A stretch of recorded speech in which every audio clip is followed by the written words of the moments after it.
ইহুদিরাও রোজা রাখে, কিন্তু ওরা সেহরি না খেয়ে রোজা রাখে। ওরা রোজা রাখে, ইফতারি করে না। খ্রিস্টানরাও রোজা রাখে, হিন্দুরাও রোজা রাখে, উপোস বলে ওরা। ওরা কি সেহরি করে, ইফতারি করে? আমরা মুসলমান আল্লাহর পক্ষ থেকে যে রোজা পেয়েছি, একটা দুইটা তিনটা দিন না, একাধারে 6 মাস। কত দিন? না না, 6 মাস। হযরত মুসা আলাইহিস সালাম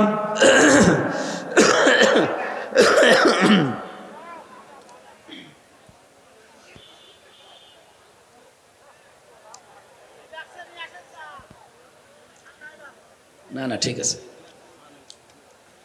কিচ্ছু লাগবে না ভাই, এমনি বসে থাকে। হযরতে মুসা প্রথম আসমানে তার সাথে সাক্ষাৎ হয়েছিল আমাদের নবীর। ডাক দিয়ে বলেন, মুহাম্মদ সাল্লাল্লাহু আলাইহি ওয়াসাল্লাম। কি দিয়েছে? আল্লাহর বাড়িতে গিয়েছিলেন। নবীজি আনন্দের সাথে বললেন, আল্লাহ আমাকে 50 ওয়াক্ত নামাজ দিয়েছেন আর 6 মাস রোজা দিয়েছেন। হযরতে মুসা বললেন, মুহাম্মদ সাল্লাল্লাহু আলাইহি ওয়াসাল্লাম, আপনি যদিও শ্রেষ্ঠ নবী, কিন্তু আপনি পরে এসেছেন। আপনার আগে আমি এই পৃথিবীর জমিন শেষ করে এসেছি। আপনার চাইতে অভিজ্ঞতা আমার অনেক বেশি।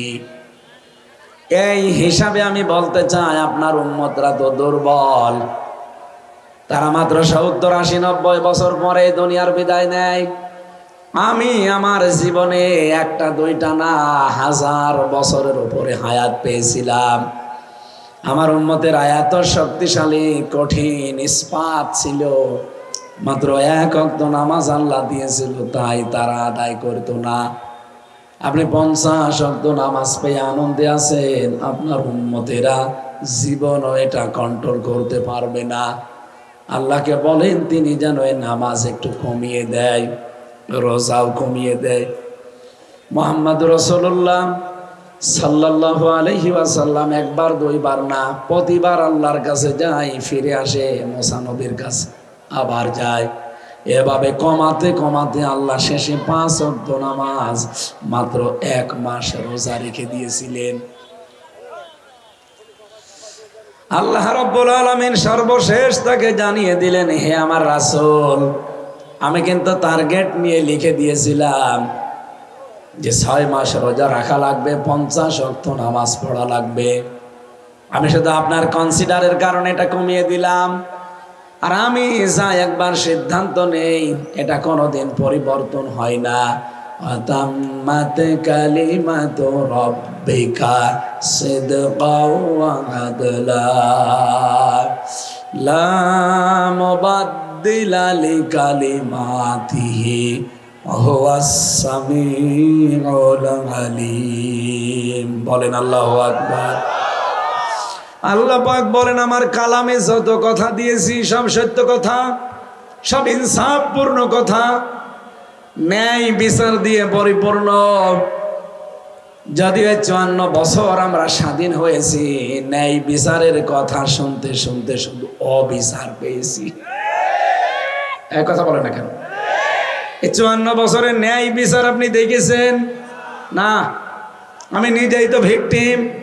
3টা বছর আমি ন্যায় বিচারের কথা শুনতাম, কিন্তু অবিচারের পুরা স্টিম রোলার চলেছে আমার উপরে।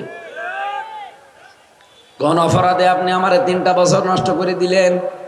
জবাব দিতে পারবেন আমার কাছে, আমার পরিবারের কাছে, মা বাবার কাছে? আমারটাই যদি না পারেন, এদেশে বহু মানুষকে বিনা কারণে জীবন নষ্ট করে দিয়েছে। বিশেষ করে আয়না ঘরের নাম দিয়ে মানবতার সাথে এটা যে এত বড় কৌতুক, জাতিসংঘ পর্যন্ত আশ্চর্য হয়ে গেছে। এদেশের গোয়েন্দা সংস্থা যারা আছে তারা বারবার নিষেধ করেছিল যে এই রিপোর্ট পেশ করার দরকার নেই, কিন্তু জাতিসংঘ এই রিপোর্ট অলরেডি পেশ করে দিয়েছে। সুতরাং এই 15.5 বছরে যারা ন্যায় বিচারের নাম নিয়ে অবিচার করেছে, তাদের বিচার এখন আন্তর্জাতিকভাবে করতে কোনো বাধা ওরা যাদের ওপরে অবিচার চালিয়েছে 1,10,000 মানুষ এই 15.5 বছরে আমি দেখলাম জেল খাটতেছে। আমার মনে হয় কমপক্ষে 90 থেকে 1 লক্ষ মানুষই নিরপরাধ, কিছুই জানি না। আমার নিজেরটাই যেমন আমি কিছুই জানি না, আমার নাম দিয়েছিল আনসারুল্লাহ বাংলা টিমের প্রধান, অথচ ছাতা কি আমি জানি না। বাংলাদেশে জঙ্গির নাটক সাজিয়ে এদেশের ন্যায় বিচার, ন্যায় পরায়ণতা ধ্বংস করে দিয়েছিল এই দাদা বাবুদের আর এই সাদা চামড়াদের কথা মতো। এদেশে যে জঙ্গি নেই তার প্রমাণ এই 6 মাস 12 দিন। এক কথা বলছেন না কেন? এই 6 মাস 13 দিন হয়ে গেল। এই 6 মাস 13 দিনে আপনি আজ পর্যন্ত শুনেছেন কোন জঙ্গি ধরা পড়েছে? কেন পড়ে না? কারণ জঙ্গির নাটক যিনি লিখবে সেই মহারানী পালিয়েছে। যাদেরকে দিয়ে নাটক সাজাবে ওই ডিআইজি মনিরুল আর আসাদুজ্জামান, এই শয়তানরাও পালিয়েছে যে জঙ্গির সাজাবে কারে? এই ছেলে, এই বারবার ওঠেন কোন কারণে? বসেন, মানুষ ডিস্টার্ব করছে দেখছেন না? হ্যাঁ, এদিকে তাকান, ক্যামেরায় পরের দিন দেখে নেবেন।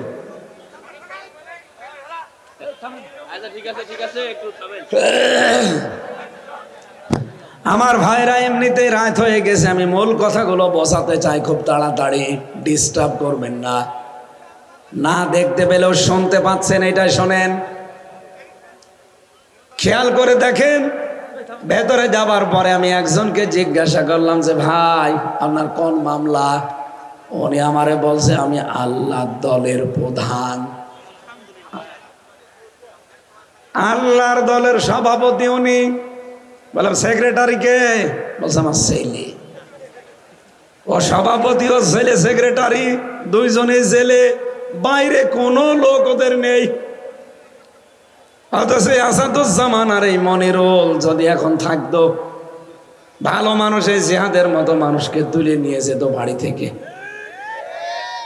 জিহাদ বললে তো আবার সমস্যা, সোজাও এরে তুলে নিয়ে বলতো 2 মাস 3 মাস 1 বছর আটক করে রাখতো ওই মাটির নিচে।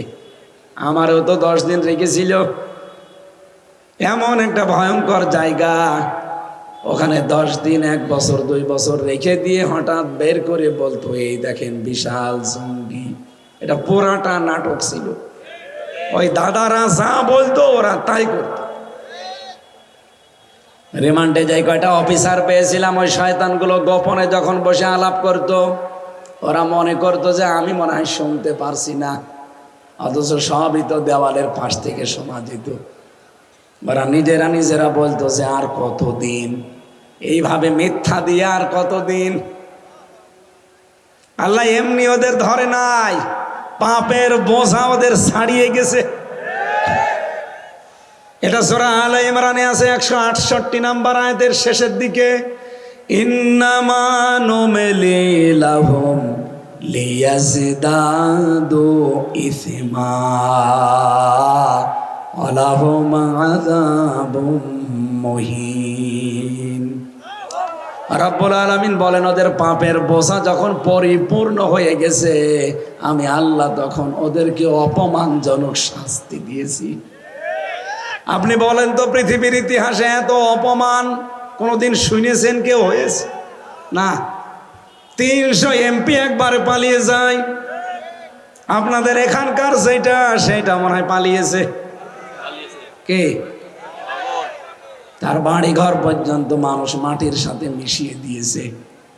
কেন? ক্ষমতায় যাওয়ার পরে এমন কাজ কেন করা লাগবে যে ক্ষমতা হারালে আর বাড়ি ঘরও থাকে না?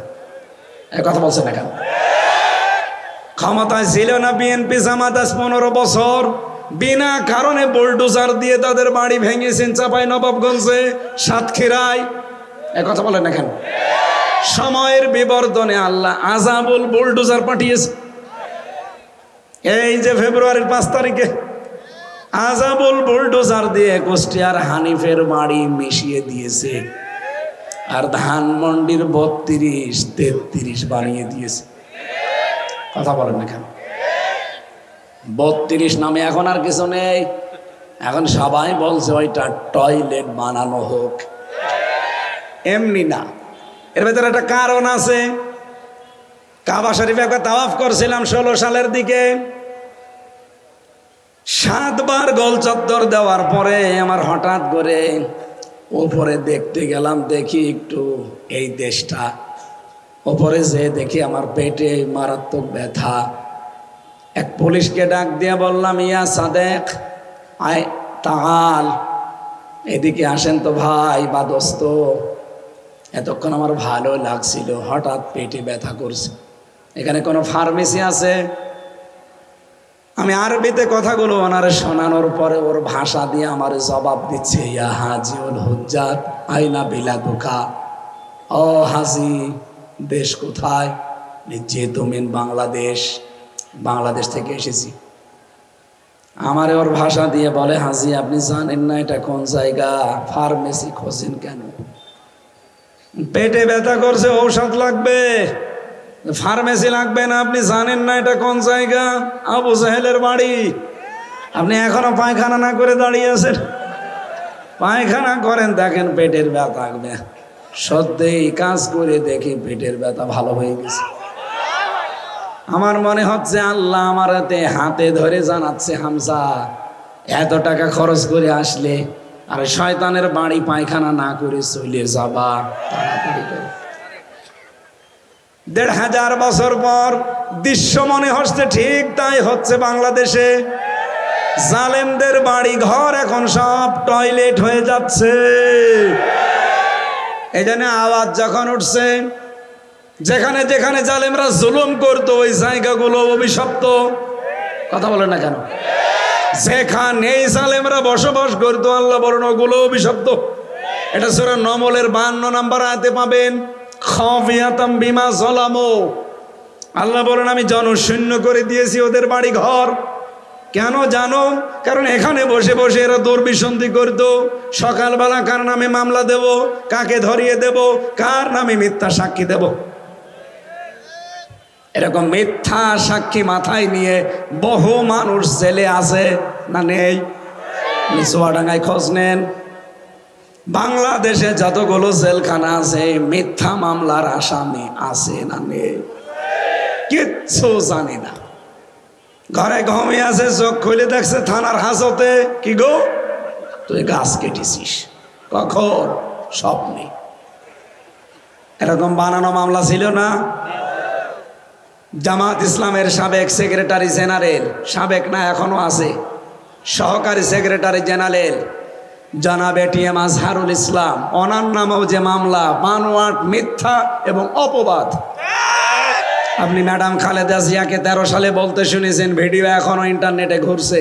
উনি জানিয়েছেন জামাতের যাদেরকেই ধরেছেন সব হাসিনা কারসাজি আর মিথ্যা। 6 মাইল, 3 মাইল, 1.5 মাইল, 3টা সাক্ষী এত দূর থেকে তারা দেখেছে। আরে ভাই 6 মাইল দূর থেকে কিছু দেখা যায়? এই সাক্ষীর কথা বিশ্বাস করে আপনি তাকে ফাঁসির আসামি বানিয়ে দিলেন।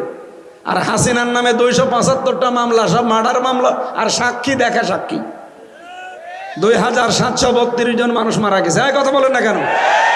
34,000-এর ওপরে এখনো পর্যন্ত হাসপাতালের বেডে কাতরাচ্ছে। এই সবগুলোর হুকুমের মামলার আসামি এই হাসিনা।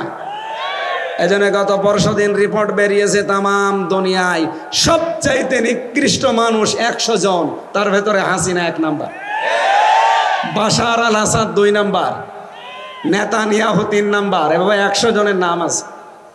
আমাদের ভাগ্য খারাপ, এই দেশে ওর জন্ম। আর তামাম দুনিয়ায় যত নিকৃষ্ট মানুষ আছে তার ভেতরে 1 নাম্বার এই মহিলা।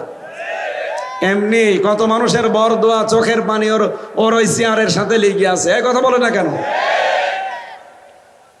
এই জন্য ন্যায় বিচারের তুলনায় অবিচার বেশি হয়েছে।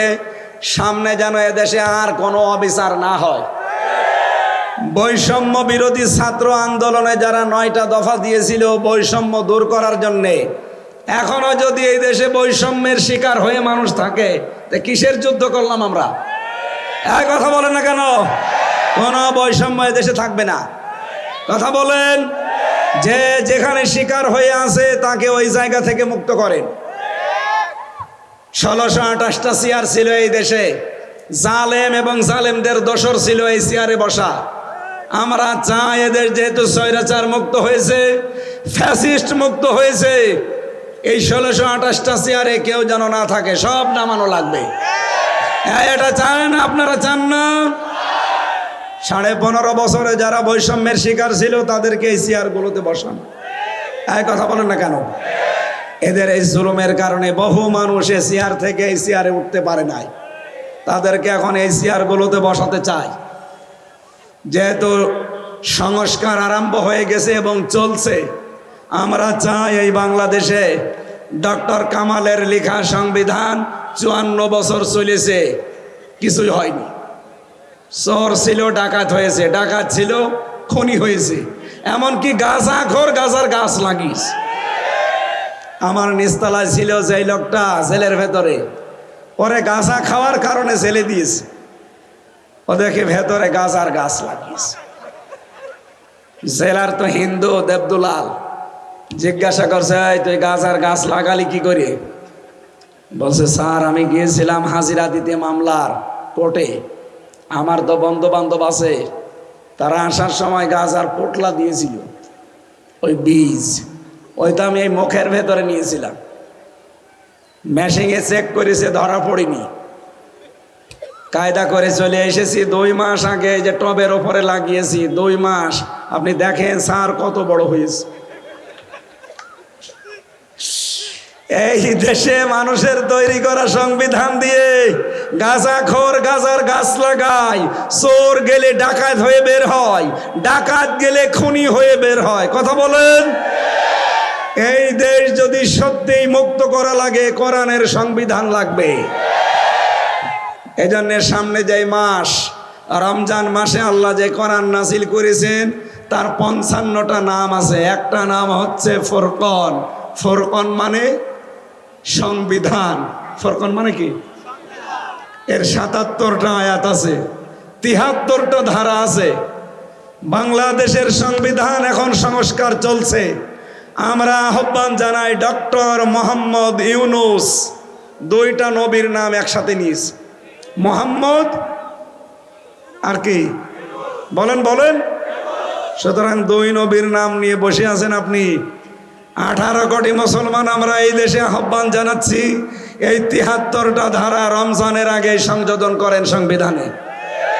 এটার পক্ষে আপনারা নেই? কারা আছেন দেখি? লিল্লাহে তাকবীর। দেখেন তো, হাত তোলেনি কে?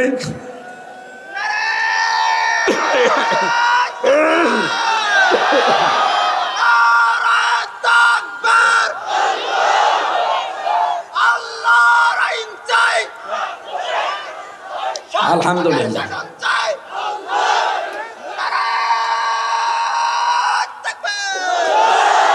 চুয়াডাঙ্গাবাসী যে কথাটার পয়েন্ট তুলেছিলাম, আল্লাহর কোরআনে যা আছে, 1 নম্বরে সত্য কথা, 2 নম্বরে ইনসাফপূর্ণ কথা, ন্যায় বিচার দিয়ে পরিপূর্ণ, 3 নম্বরে লা মুবাদ্দিলা লিকালিমাতি, আল্লাহ বলেন আমার কালামে যত কথা আছে কোনো পরিবর্তন নেই, কিয়ামত পর্যন্ত যা দিয়েছি এটাই থাকবে। কথা বলেন না কেন? এই জন্যে কোরআনে কারিমে যেহেতু আমরা শুনতে আসলাম, এমন কিতাবের কথা শুনছি যার কথার ভেতরে কোনো সন্দেহ এবং সন্দেহের অবকাশ পর্যন্ত, আমি তো মুখ দিয়ে শুধু অ্যাডভার্টাইজ করছি, আসলে কথাটা কার? সুতরাং আপনি মনে করবেন আল্লাহ যেন কথা বলছে, শুধু হামজা অ্যাডভার্টাইজ করছে, নাকি আমি বানিয়ে বলছি? বলেন বলেন। 6666টা আয়াত আছে কোরআনে, এটা প্রসিদ্ধ। 6236টা আয়াত, এটা বিশুদ্ধ, 2টাই ঠিক আছে। আমরা মাত্র একটা আয়াত পড়েছি, সূরা বাকারা 183 নম্বর আয়াত। আলোচনার বিষয় সিয়াম। কি বললাম? আরো জোরে বলেন। হযরতে মুসা আলাইহিস সালাম বারবার তিনি ফেরত দিচ্ছিলেন। আল্লাহ বলেন আমি যেহেতু সিদ্ধান্ত নিয়েছি যে 6 মাস রোজা রাখা লাগবে, 50 ওয়াক্ত নামাজ পড়া লাগবে, আপনার কনসিডারের কারণে কমিয়ে দিলাম, কিন্তু আমার সিদ্ধান্ত কোনোদিন বাতিল পরিবর্তন। এই জন্য আপনার উম্মতকে যে বলবেন, ওরা যদি বছরে 1 মাস রোজা রাখে, 5 ওয়াক্ত নামাজও যদি ঠিক মতো পড়ে, ওদেরকে আমি 6 মাস রোজা রাখার সওয়াব দিয়ে দেব, 50 ওয়াক্ত নামাজ পড়ার সওয়াব দিয়ে দেব। সুতরাং সেই সুযোগ এখন আমাদের সামনে আসতেছে। আল্লাহ পাক কোরআনে কারিমে জানিয়েছেন, ফামান শাহিদা মিনকুমুশ শাহরা ফালিয়াসুমু, তোমাদের ভেতরে কেউ যদি রমজান মাস পায়, সে যেন অবশ্যই রোজা রাখে। যেহেতু অসুস্থ এবং সফর, এই 2টা কারণে রোজা না রাখলেও মাপ আছে। কিন্তু অসুস্থ আর সফর বাদ দিয়ে কেউ যদি এমনিতে রোজা রাখতে না চায়, তার জন্য একটা জরিমানা আছে, ফিদিয়া দেওয়া লাগবে, একটা মিসকিনকে খাবার দেওয়া লাগবে, তাহলে তার রোজা আদায় হবে। কিন্তু ফামান তাতাওয়া খায়রান ফাহুয়া খায়রুল্লাহ, কেউ যদি ভালো কাজ ইচ্ছা করে করে যায় দুনিয়ায়, সেটা তার জন্যই ভালো। ওয়ান তাসমু খায়রুল লাকুম, রোজা রাখো তোমাদের জন্য ভালো হবে। ইন কুনতুম তা'লামুন, যদি তোমরা জানো। এবার আসেন, ওই বিধান কতদিন এসেছে, কিভাবে চলছে আমাদের উপরে। জীবননগরবাসী, আজকে যিনি সভাপতির দায়িত্বে আছে, কমপক্ষে 60 বছর বয়স ওনার হবে। আমার বাবার বয়সী লোক, 60 বছরের ভেতরে কমপক্ষে উনি 45 বছর রোজা রাখতেছে। কথা বলেন না কেন? 45 বছর আগে রোজা রেখেছিল 15 বছর বয়সে। ওই সময় রোজা রেখে যা ছিল ওনার আচরণ, চরিত্র, ওনার অ্যাক্টিভিটিস, এই 45 বছর পরও ওনার আচরণ, ওনার চরিত্র ওই রকমই আছে। রোজা এসেছে আর চলে গেছে, ওনার কোনো লাভ হয়েছে? আসতে বলেন। আপনি ডাক্তারের কাছে ছেলে মেয়ে নিয়ে যাবেন, বাচ্চা নিয়ে যাওয়ার পরে দেখবেন ডাক্তার আগে বাচ্চাকে ওজন দেয়। কি দেয়? বলেন বলেন। 2 বছর বয়সে নিয়ে গেলেন, ওই সময় বয়স মনে করেন তার ওজন দিয়ে হয়েছে 11 কেজি ওজন। 5 বছর বয়সে নিয়ে গেলেন, আবার ওজন দিয়েছে 11 কেজি। বলেন তো ওই বাচ্চা সুস্থ না অসুস্থ? আরো জলে বলেন, সুস্থ না অসুস্থ? আপনি 45 বছর রোজা রাখলেন, আমার এখন 33 বছর। আমি যদি 15 বছর থেকে আরম্ভ করি, কমপক্ষে 18 বছর রোজা রাখছি। কথা বলছে না কেন? 18 বছর আগেও যা ছিলাম, এবার রোজা রাখার পরও যদি আমি তাই থাকি, তা আমার কাছে শুধু রোজা এসেছে আর চলে গেছে, আমার কিছু হয়নি। অথচ আল্লাহ রোজা একটা উদ্দেশ্য নিয়ে দিয়েছেন। কথা বলেন না কেন? আমি 11 কেজি থাকলে সামনের বছর 12 কেজি হব, তারপরের বছর 13 কেজি হব। কথা বলেন। কোরআনে কারীম জানিয়েছে, ইয়া আইয়ুহাল্লাযীনা আমানু কুতিবা আলাইকুমুস সিয়াম, ওহে যারা ঈমানের দাবি করো, তাদেরকে বলছে আমি কিন্তু রোজা নামক যে বিধানটা যা লিখে দিলাম, এমনিতেই ফারজন শব্দ দিতে পারতাম, এটা শুধু ফরজ না, এই বিধানটা লিখে দেওয়া। আমি যদি আজকের এই জমিনটাকে দেখিয়ে এই ফয়সাল সাহেবকে বলি যে শ্বশুর এটা আপনাকে আমি দিয়ে দিলাম, যান, এর কোনো গুরুত্ব আছে? যদি বলে এটা দলিল করে সই স্বাক্ষর করে স্ট্যাম্প করে দিলাম, এ জমিনের দাম আছে না? বলেন বলেন। আল্লাহ কোরআনে কারিমে বিধান দিয়েছেন ফারজন দিয়ে, কিন্তু এখানে কতিবা দিলেন কেন? ফারজন বললেও তো হয়ে যেত, কতিবা দিয়েছেন এই কারণে আল্লাহ বলেন রোজা নামক বিধানটা এত দামি, এত দামি, এত দামি, এটা আমি লিখে সই স্বাক্ষর করে দলিল করে দিলাম। সুতরাং এটা তোমাদের উপরে আমি দেইনি, কামা কতিবা আলাল্লাযীনা মিন ক্বাবলিকুম, তোমাদের পূর্বে দুনিয়ায় যারা এসেছে প্রতিটি উম্মতের উপরে আর কিছু না থাক রোজা ছিল। কথা বুঝতেছেন? দুনিয়ায় অন্য কোনো বিধান না থাক, আদম নবী থেকে শুরু করে আজকের এই দিন পর্যন্ত, এখান থেকে কিয়ামত পর্যন্ত যারা দুনিয়াতে আসবে, প্রতিটি উম্মতের উপরে রোজা নামক এই বিধান কিন্তু ফরজ লিখিত ছিল। চা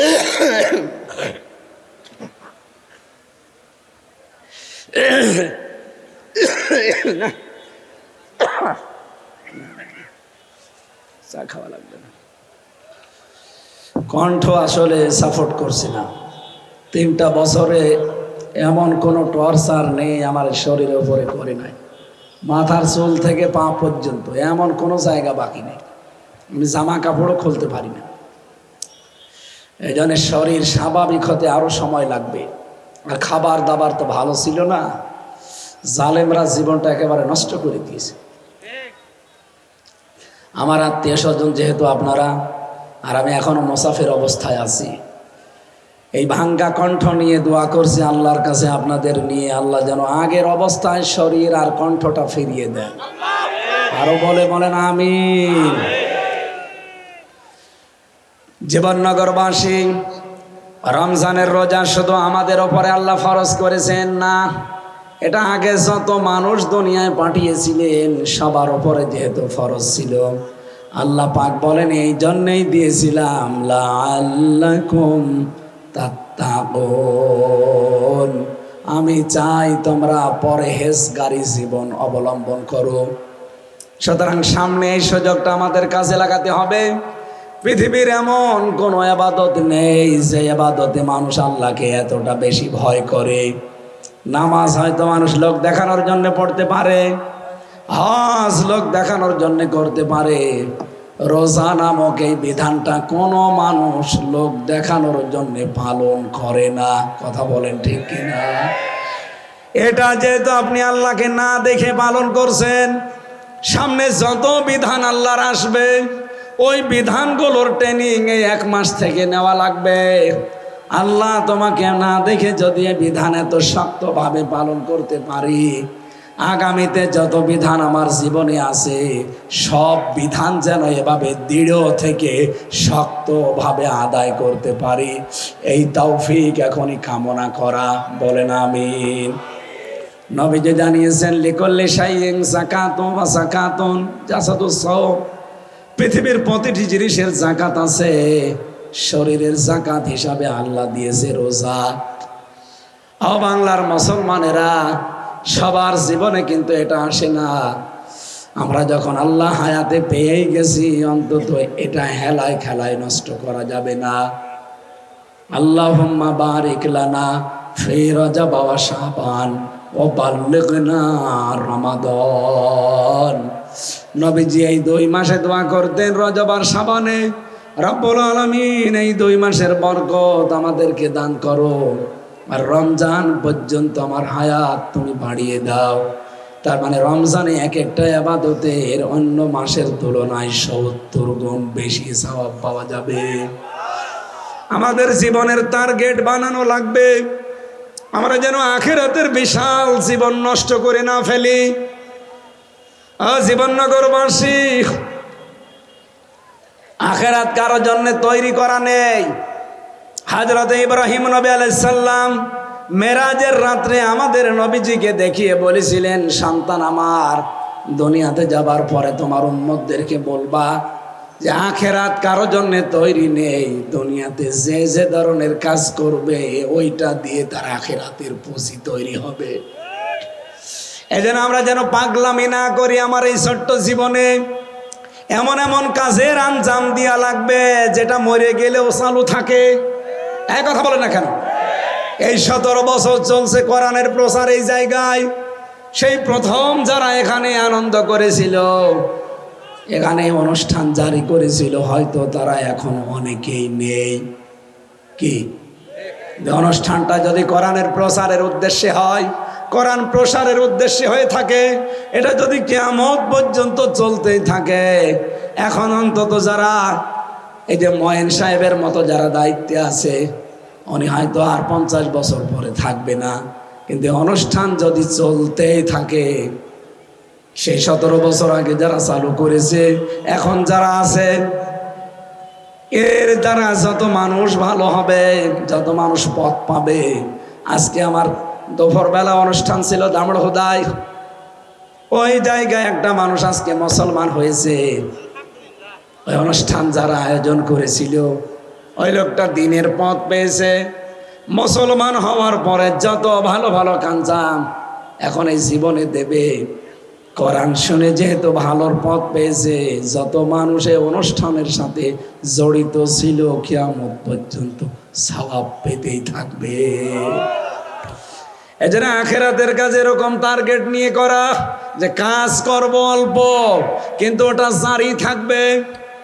আমরা অনেকেই শুনি সাদগায়ে জারিয়া, আরে ভাই গোনায়ে জারিয়াও আছে। শুধু সাদগায়ে জারিয়া হয় না, গোনায়ে জারিয়াও হয়।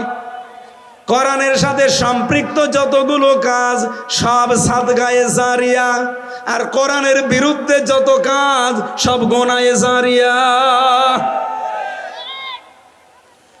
এই অনুষ্ঠানের সাথে সম্পর্ক এই জন্যে রাখতে হবে।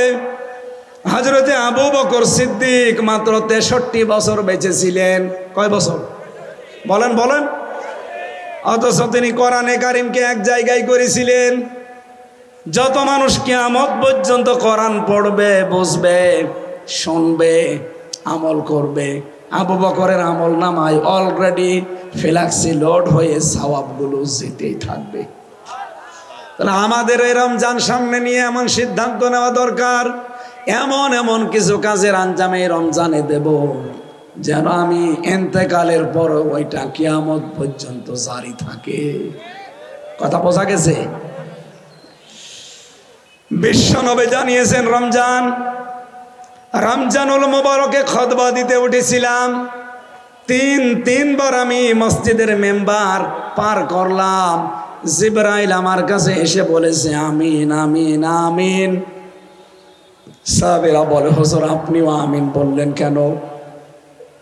নবীজি বলেছেন রমজান মাস যারা পেয়েছে, কিন্তু যে মানুষগুলো নিজেদের জীবনের পেছনের অপরাধ মাফ করে নিতে পারে নাই, তার মতো হতভাগা মানুষ দুনিয়ায় আর নেই। সত্যি আল্লাহর কসম করে বলছে আপনাদের আমি মন থেকে ভালোবাসি। আমরা চাই না আমরা কেউ জাহান্নামী হয়ে যায়, যেহেতু মাসটা সবার ভাগ্যে নেই। গত বছর যারা রোজা রেখেছিল কত মানুষ এখন কবরে। আগামী রমজান পাবেন কিনা কোনো গ্যারান্টি আছে? সুতরাং এইটা যেন নষ্ট না হয়, এমন কিছু কাজ আমার করা লাগবে, আল্লাহ যেন খুশি হয়ে আমার পেছনের অপরাধগুলো সব মাফ করে দেয়। আমার ইমানের পাল্লা যদি 50 কেজি থাকে, এই রমজানে অন্তত যেন আরো 10 কেজি আমি বাড়াতে পারি। কথা বলেন না কেন? দ্বিতীয় নম্বরে নবীজি বলেন জিবরাইল আমাকে বলছিল যে মুহাম্মাদুর রাসূলুল্লাহর নাম যারা শোনে অথচ তারা সাল্লাল্লাহু আলাইহি ওয়াসাল্লাম বলে না, দরুদ পড়ে না, এই মানুষগুলো ধ্বংস হয়ে যাক। আমি বললাম আমিন। জীবননগরবাসী প্রশ্ন আসতে পারে, আমি তো সব সময় সাল্লাল্লাহু আলাইহি ওয়াসাল্লাম পড়ি না। এইটার জন্য নবীজি বোঝান নাই। আপনি যদি বিশ্ব নবীর আদর্শ বাদ দিয়ে অন্য কারো আদর্শ দুনিয়ায় মেনে চলেন, আপনার সাল্লাল্লাহু আলাইহি ওয়াসাল্লাম পড়া হয়নি। আমার কথা বোঝা গেছে? এই মুহূর্তে আপনি সিদ্ধান্ত পাল্টিয়ে বাড়ি যাওয়া লাগবে। সামনে রমজান, যে আমি নবী ছাড়া কাউকে আদর্শ মানি। আরো জোরে বলেন মানি। এটা ঠিক রাখা লাগবে, নাই তো আপনি 50 কেজি ছিলেন, এই রমজানে আরো 10 কেজি কমিয়ে 40 কেজি হয়ে যাবেন। 3 নম্বরে জিবরাইল বলেছিল মা বাবা যাদের আছে সেবা করে, তাদের কথা মতো জীবনযাপন করে, তাদেরকে খুশি রেখে তাদের পেছনে খরচা করে যারা খুশি রাখতে পারে না, ওই সন্তানগুলোর জন্য ধ্বংস। আল্লাহর আইন মানে, কিন্তু আল্লাহর আইন মানা ফরজ। আল্লাহর আইন মানা কি? আরো জোরে বলেন। মা বাবার আইন মানা কি?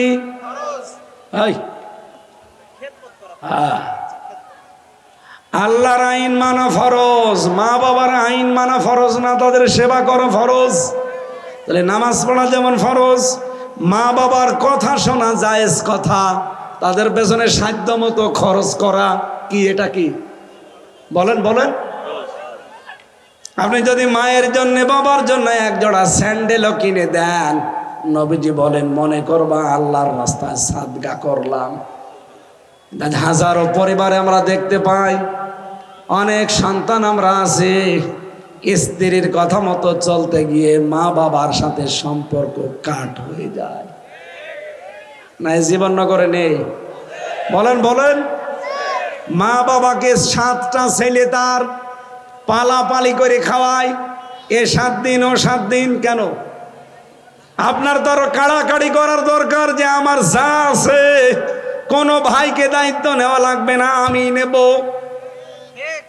বিশ্বনবী জানিয়েছেন, কোন স্ত্রী যদি এটা মনে করে যে আমার স্বামী আরো বেশি দিন বেঁচে থাক, আমার স্বামীর সম্মান, সন্তানাদি, সম্পদাদি আরো বেড়ে যাক, সে যেন সবচাইতে বেশি গুরুত্ব দেয় তার আত্মীয় স্বজনের ভেতরে রক্তের সম্পর্ক যাদের সাথে আছে তাদের। জীবননগরবাসী, আমাদের সাথে রক্তের সম্পর্ক কার বেশি? মা বাবার। বলেন বলেন। এই জন্য স্ত্রীদেরকে বলবো, আপনারা আরো গুরুত্ব দেবেন, মা বাবার সেবা করতে যেন আমরা বাধ্য হই। আর আপনার কারণে আরো মা বাবাকে আমরা ভুলে যাই, কষ্ট দেই, সম্পর্ক নষ্ট করি। এই কথা বলেন না কেন?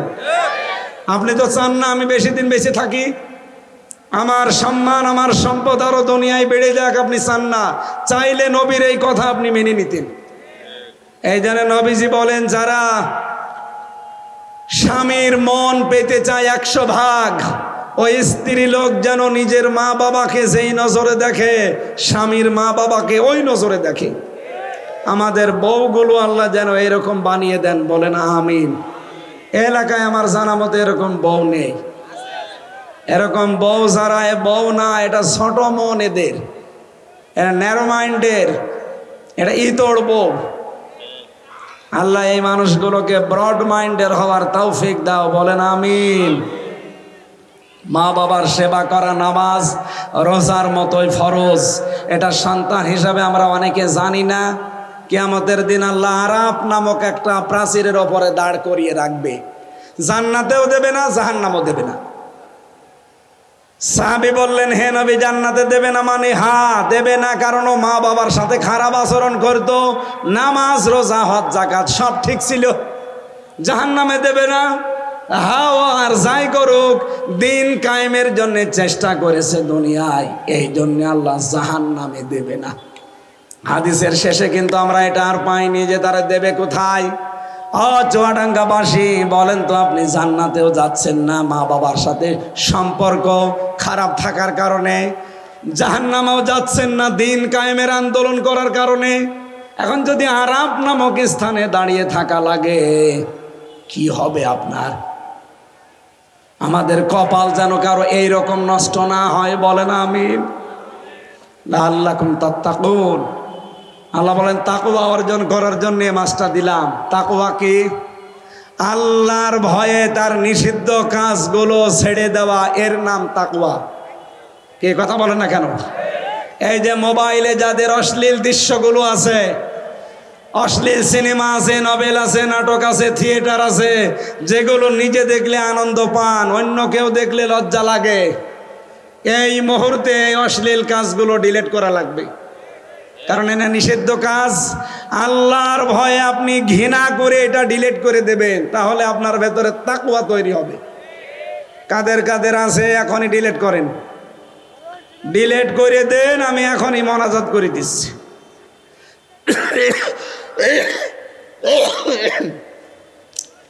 আজকে অনুষ্ঠানও চলছে 3টা, আমার কণ্ঠ এবং শরীরও সাপোর্ট দিচ্ছে না। রমজান সম্পর্কে যতটুকুই জ্ঞান দিয়েছি আপনাদের, আমি সহ প্রত্যেকে যেন মেনে চলতে পারি। আমিন। এখন রাত 12টা 15 বাজে, ঘুমানো লাগবে, তাহাজ্জুদ আছে, ফজর আছে, সকালে কর্মজীবন আছে। আল্লাহ রাব্বুল আলামিন আমাদের মাফ করুন। জেলখানায় বসে বসে কয়েকটা বই লিখেছিলাম, তার ভেতরে এটা একটা, সৃষ্টি জগৎ নিয়ে লেখা। কোথায় পাওয়া যাচ্ছে? এখানে হয়তো গাড়িতে আছে, কয়েকটা আছে, লাগলে নিয়েছেন। আল্লাহুম্মা আমিন। লা ইলাহা ইল্লা আনতা সুবহানাকা ইন্নী কুনতু মিনাজ জালিমিন। রব্বুল আলামিন, এ বিশাল আয়োজনে যারা শ্রম দিয়েছে, বিশেষ করে মাহফিলের সভাপতি মঈনুদ্দিন মঈন ভাইকে তুমি মঞ্জুর করে নাও। আল্লাহ, বিশেষ অতিথি, বিশেষ করে আমাদের প্রধান অতিথি, এলাকার কৃতি সন্তান জনাব মাহমুদ হাসান খান বাবু, তোমার এই গোলামকে তুমি কবুল করে নাও। হাজার হাজার মানুষের কর্মসংস্থান তৈরি করে দিয়েছে তার ব্যবসা প্রতিষ্ঠানের মাধ্যমে। আল্লাহ সেখানে মেহেরবানি করে বরকত দান করো। এ মাহফিল যাদের মাধ্যমে এসেছি, যত কষ্ট করে এরা সাজিয়েছে, দূর দূরান্ত থেকে যারা এসেছে, আল্লাহ তাআলা কাউকে খালি হাতে ফেরত দিও না, প্রত্যেকের জীবনের আশাগুলো পূরণ করে দাও রব্বুল আলামিন। পাশে ইন্ডিয়া, এদের বহু চক্রান্ত বর্ডার এলাকায় হয় আমরা জানি। সব চক্রান্ত থেকে তুমি এই বর্ডারকে হেফাজতে রাখো আল্লাহ। এলাকায় মাটির নিচে যত মানুষ ঘুমিয়ে আছে, কোরআনের ইজ্জতে মাফ করে দাও।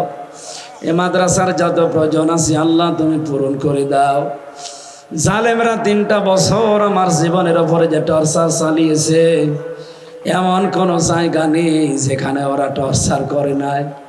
শরীরটা, স্বাস্থ্যটা, কণ্ঠটা সব ভেঙে গেছে। আল্লাহ আমরা দোয়া করছি, আমাকে তুমি আগের অবস্থায় ফিরিয়ে দাও।